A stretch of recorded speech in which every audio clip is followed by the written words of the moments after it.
Caan, welcome from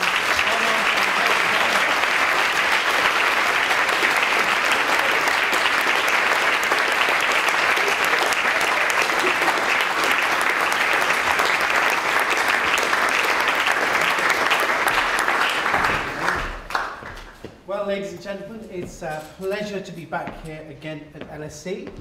As you probably know, I've just written my next book, Start Your Own Business in 7 Days. And what I thought I'd do is I'd take this opportunity today to share with you a little bit about my experience on what inspired me to write the book.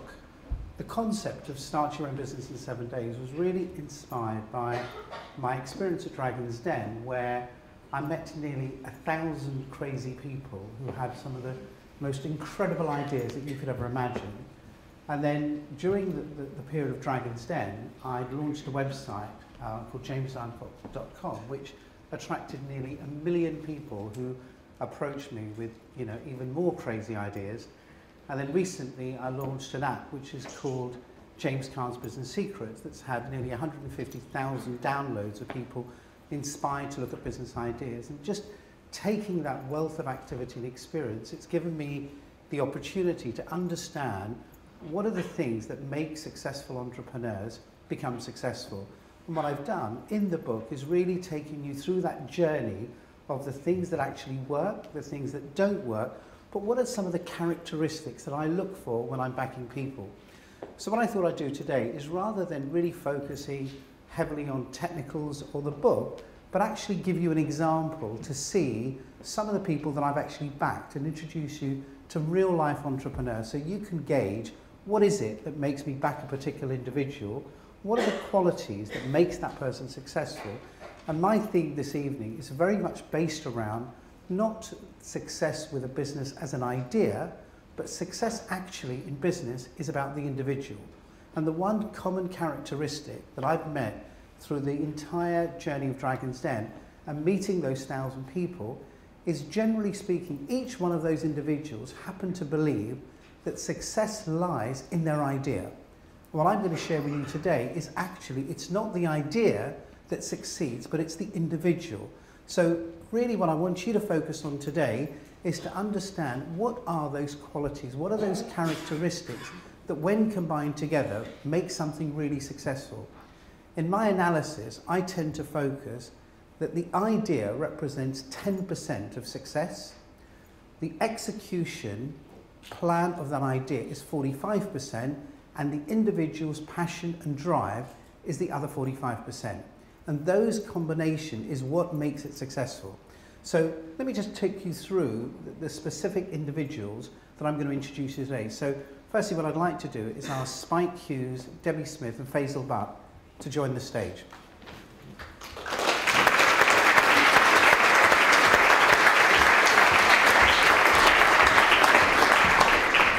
So let me give you a reason what made me pick these particular individuals. So firstly, Spike Hughes on the left, who looks like the chap in Dragon's Den that I replaced. What was his name? The guy with the quiff. Richard Farley. That's Richard Farley look-alike. When I met Spike, Spike approached me with a business idea where he wanted to set up a business in the financial services sector. What I tended to focus on when I met Spike was, here was somebody who had over 10 years experience within the financial services industry, who'd successfully raised over £5 billion through the market to invest directly into funds. The key challenge for me was, here was a guy who was prepared to risk his own capital, be in an industry that he absolutely knew and understood.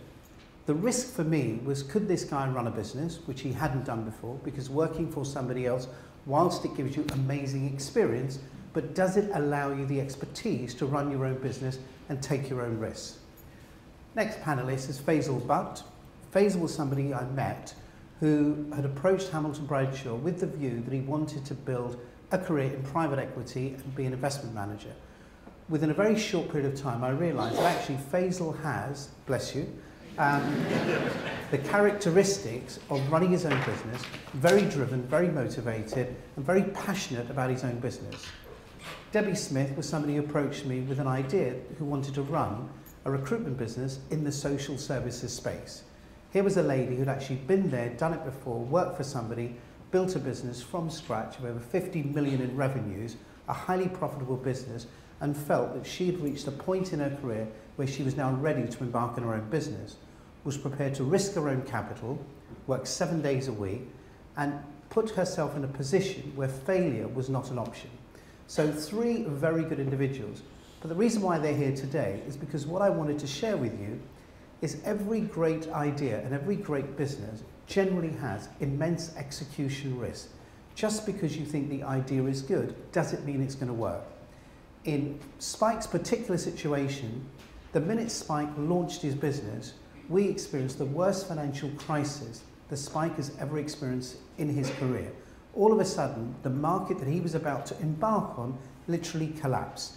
Nobody was interested in investing in financial products. In Debbie's case, she already established the business, got the business up and running, literally within a 3-year period, got the business to £20 million turnover, and realised that the government had imposed more aggressive cuts in the public sector than she'd ever experienced before. Her market literally fell out of bed, the margins in her sector literally got squeezed, and all of a sudden she found herself in a position that she could never have imagined when embarking on her business. Faisal had experienced a situation where joining Hamilton Bradshaw didn't actually have an idea as to what business am I going to invest. So like a lot of people in the room, I think I want to be an entrepreneur. I'm very driven, I'm very motivated, but what am I going to do? So Faisal finds himself in a situation with the correct circumstances, but doesn't actually have a business that he wants to launch. So collectively, we need to find a business that's going to suit Faisal. I think they, to me, represent the reality of entrepreneurship. This is not about the get-rich-quick scheme, but what I'm going to share with you is some of the challenges that people face.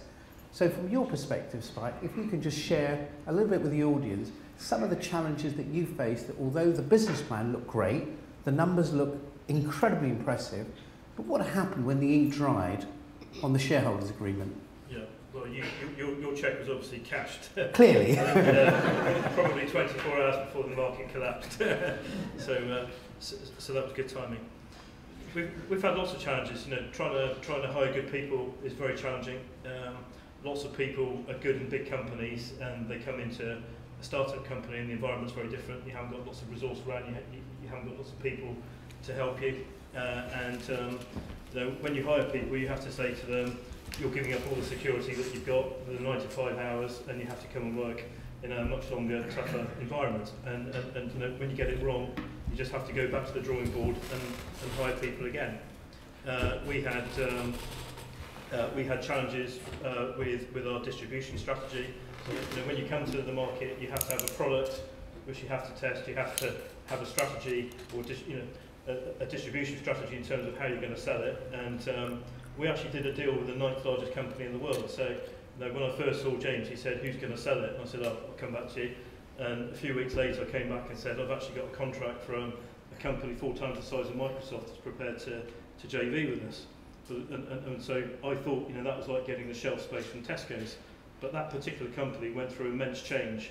Again, within hours of us starting that deal, they restructured their whole business 3 times over the 2-year period. So again, we had to look beyond that. We had to change our pricing model.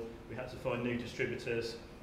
We launched products that were very, very much in vogue in a bull market, but in a credit crunch, suddenly, you know, we were taking building products in the emerging market region in China and India and other emerging economies. Now, I can place a pretty safe bet over the next 20 years you'll make a lot more money in those countries than you will in developed markets like the UK and Europe, which we read about, you know, which is where all the problems are. But of course, when there's a panic in global markets, people in the UK that you're selling to don't want to invest outside the UK, even if the UK and Europe's causing all the problems. So suddenly we had to look at changing our products, finding new ways of selling them.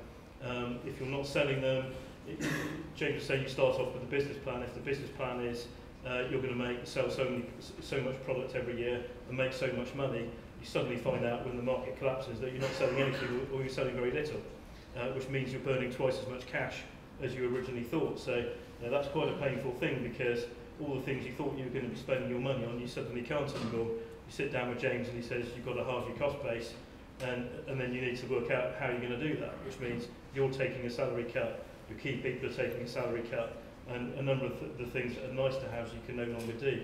So it's about continually adapting to the changes, I think. What do you think, Spike, in having experienced that journey, what you originally thought that the journey of an entrepreneur would be, which was the theory in the bright lights versus reality, what do you think are the key things that have enabled you to stay sane during that period? What are the options of failure for you? Yeah, well, the first thing I did was, before setting up, I had a nice job and had been fairly successful for a few years, made good money, and I gave all of that up. I sold my house, I had a nice motor yacht, I sold that, I had nice cars, I sold that, I cashed in all my savings, and essentially took everything I had in property and toys and savings and put the whole lot into the company. I then persuaded all my friends to do the same. They weren't all selling their houses, but they were all investing a fairly significant part of their wealth into the business. I persuaded James, and so the option for me on failing is one that you can't really, because it means you've got nothing left, and there probably aren't that many places in the world I could hide where my friends and investors collectively couldn't find me. But James said two things to me on day one, both of which were right, both of which were quite annoying at the time actually. The first one was, turned up this beautifully presented business plan, and he said, "There's nothing in there that's going to happen in reality. Your experience will be very, very different," and he was completely right. And the second thing, I can remember, it was the 9th of December 2008 that you said this when you came in and saw the team when we first set up. James said, "If it can go wrong, it normally does." And everything that could have gone wrong did go wrong. I think the secret is that you need to surround yourself with experienced people, people that have done it in different guises before. And you don't need lots of people around you, but if you've got really successful entrepreneurial people around you, they can give you lots of advice and support. And I think you have to be honest in these situations as well. Most times as I go and see James, I'm explaining why what I said last month hasn't happened, and how we're going to do it differently, and bringing another problem. And James has always given me the support and the confidence and the strategic way of thinking through problems. You don't need to get from A to Z in one go. Let's get from A to D first, and then we'll worry about how we get to the next stage later. And I think everyone needs one or two people that they can draw that energy from, and that kind of coolness and belief. Which I've had from James, and other people get from people that they surround themselves with. Thank you. Okay, Faisal, you joined essentially, in theory, into a corporate environment, not an entrepreneurial environment. So how did you identify it? Because there's a lot of people out there who are thinking, I'd love to be an entrepreneur, but I don't know, what's the next cat size? What's that next business idea? Talk us through your journey. How did you identify the idea that you think now that's kind of positioned you to become an entrepreneur? I think my story was a little bit different to Debbie and Spike, in that I came into a corporate, and it was a place at that time, Hamilton Bradshaw, about 2.5 years ago, was a place that was rife with opportunity, but we weren't exploiting all the opportunity that we had coming into us. It was a place where we were largely looking at one sector in terms of entrepreneurs to back in the human capital sectors, but we were getting opportunities from other sectors as well. And for me, I just started to think, James knows and I know I'm not really here to work as an employed person, but we would like to work together and start businesses together. And what I started to pay attention to were business plans that were coming in, and teams that I was meeting from one of the sectors that was quite interesting at the time, which was real estate. And this is post Lehman's.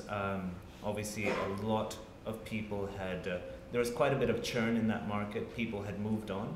And what I started to see was that there were talented people, very talented people in fact, and talented teams that had come out of the big real estate companies and had the benefit of hindsight. They knew what had went wrong in the industry, they knew where the opportunities lay, and they were backable teams, and we weren't looking at them. So I just saw that as an opportunity as somebody within HB, and grabbed onto the opportunity and really turned that into a business plan that I presented to James. We had a number of Sunday sessions together, just going through it and walking through how it would work, how many entrepreneurs or teams we would back over a 5-year period.